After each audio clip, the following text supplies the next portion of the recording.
Let's have some beer. What be going down, people of the world? Thank you so much for joining me for yet another Daily Drink vlog. My name is Redbeard, and for the beer of the today,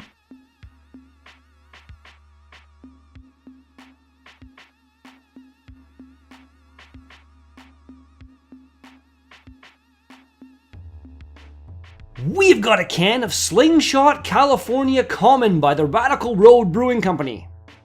Oh yeah, second beer ever that I've had by the Radical Road Brewing Company. The first one was that Midnight Oil Imperial Stout stuff sent to me by Paul the Beer Guy. So, yeah, really have no idea what to expect from this. A California Common is a style I believe I have not had ever. So let's crack her open. And let's see what we have got. It looks kind of typical, nice, average, decent. Don't you... Oh, that was close. Let's get a picture. Absolutely a nice looking beer. A little bit cloudy, but not super hazy. I can kind of see through it if I get right up next to it, kind of thing. It's got one of those kind of malty and hoppy mixed aromas going on. Let's give it a shot.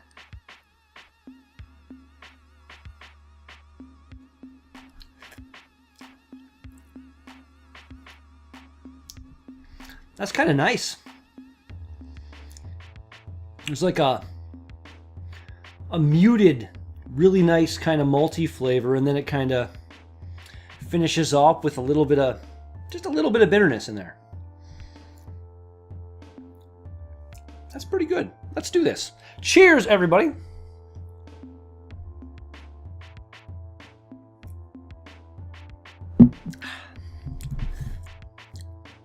Yeah, that is very easy drinking. Very smooth. Not a whole lot of flavor at all, but the flavor that is there is... it's nice. I'm a fan. RadicalRoadBrew.com, I believe, right? Yeah, it is. Yeah. They've got this Track 8 stuff that they've been like advertising since the last time I was there, and that is apparently... there's no scrolling to be done on this website. That's just their website. You can click on stuff up there. Sure, why not? Yeah. I don't know why not. Why not?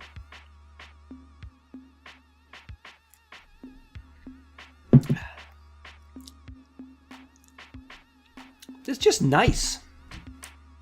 Like, have that in place of any kind of lager or something like that, and it'll do you just fine. The California Common is an underdog, often overshadowed by the Goliaths of the beer world. Introduced during the California Gold Rush, this lager has a deep golden hue, a toasted malt presence, and a crisp hop finish. It is a lager. That's pretty funny. Excuse me. You have no ingredients on here. You do have some kind of a date, which I'm pretty sure says March 30th of this year. That's a little older than you want a 5% beer to be, but it's still kind of tasty. I'd like to see if it tastes different when it's brand new, fresh kind of thing.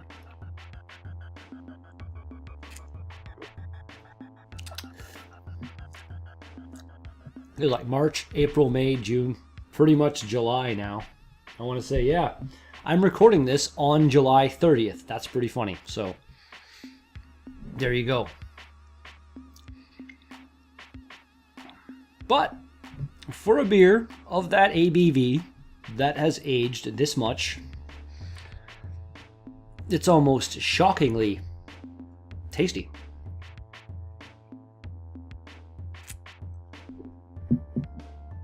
I'm quite surprised.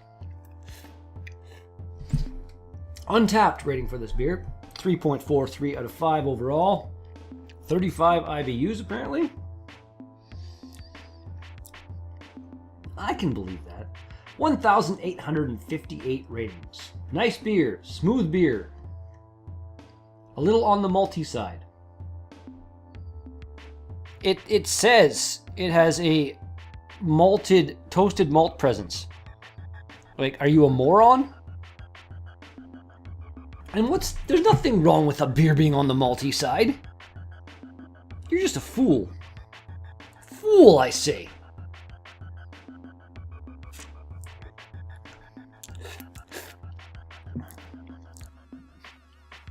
I am getting like, it's like nice malty kindness and then into the hoppiness. It's both.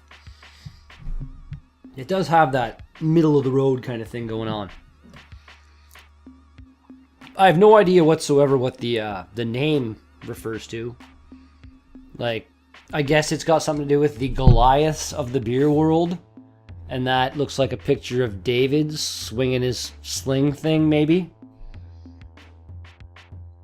That's kind of a unimpressive way to name a beer, in my opinion anyway. Over on Rate Beer, we've got 41 overall and 48 for the style, 25 ratings overall. That's not great, actually. Grassy finish that's slightly chalky. Chalky.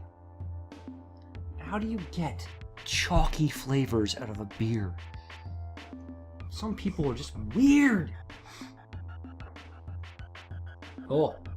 It seems unsure of what it's trying to be, and the skunkiness is pretty evident. I'm assuming maybe his beer was even older than mine. I'm getting no skunkiness at all out of here. It's been a while since I've had a beer that was like definitely gone past its best before date. I want to say the one sticking in my head is that Waterloo blueberry beer that I had.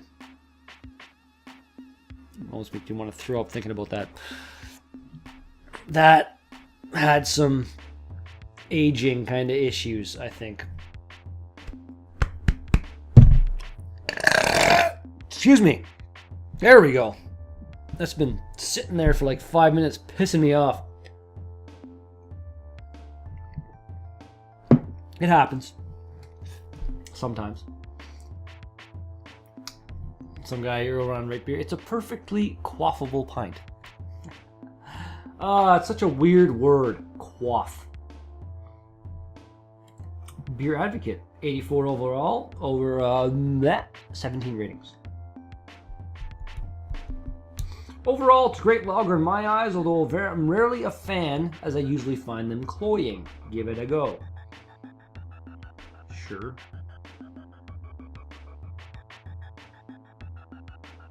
Never seen it in Sarnia, but it would be definitely entering my rotation if I could purchase it locally. Yeah, I'm pretty sure I bought this in Toronto. I'm almost positive it was purchased at like the Beer Boutique, which is a kind of fancy beer store. It's run by the beer store, but they're trying to make it more, I don't know, like some kind of fancy bottle shop. It was just a beer store. Really. The girl working there was really cute and nice, so that made it cool, but random stuff.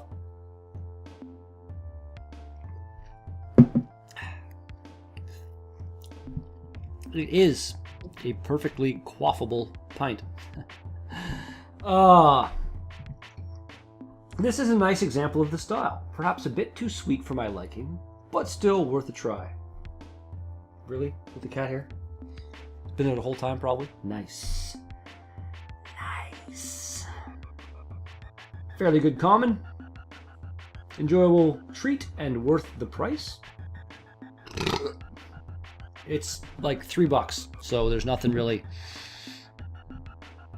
That's average kind of price you're going to pay for Ontario craft beer, in the $3 range. Best kind of deal I've found so far, Twice as Mad Tom. 0.4% double/imperial IPA. $3.45 a can. Regular Mad Tom is like $3.25 a can. You get 3 Twice as Mad Toms and you're good for the night kind of thing. So yeah, like, you know, for this, you spend $3-ish, just under $3 apparently. So let's say $2.85 for 5%, or, you know, for an extra 50, 60 cents, you can almost double that ABV. And Twice as Mad Tom is bloody delicious double IPA beer, in my opinion. This is good though. Drink never last. Wasn't nearly as exciting. What is with my mouth and just random fuck ups in words? Yeah, the Midnight Oil Imperial Stout had a lot more going on than this did. But as far as a kind of mainstream type beer goes, that's completely acceptable. And like I said, for the age, still pretty tasty. Radical Road, your Slingshot California Common. Rating, 7.5. You would have gotten 8 if you had some ingredients on there somewhere. But you don't. So, you don't get the extra 0.5. And that's going to do it for today's Daily Drink vlog. Thank you so much for watching this video. If you liked it, then be sure to smash that like button. If you want to see more of my videos, then be sure to smash that subscribe button. If you got something to say, put some comments in the box down below. But thanks again, and I'll be back with another Daily Drink vlog tomorrow. Peace out!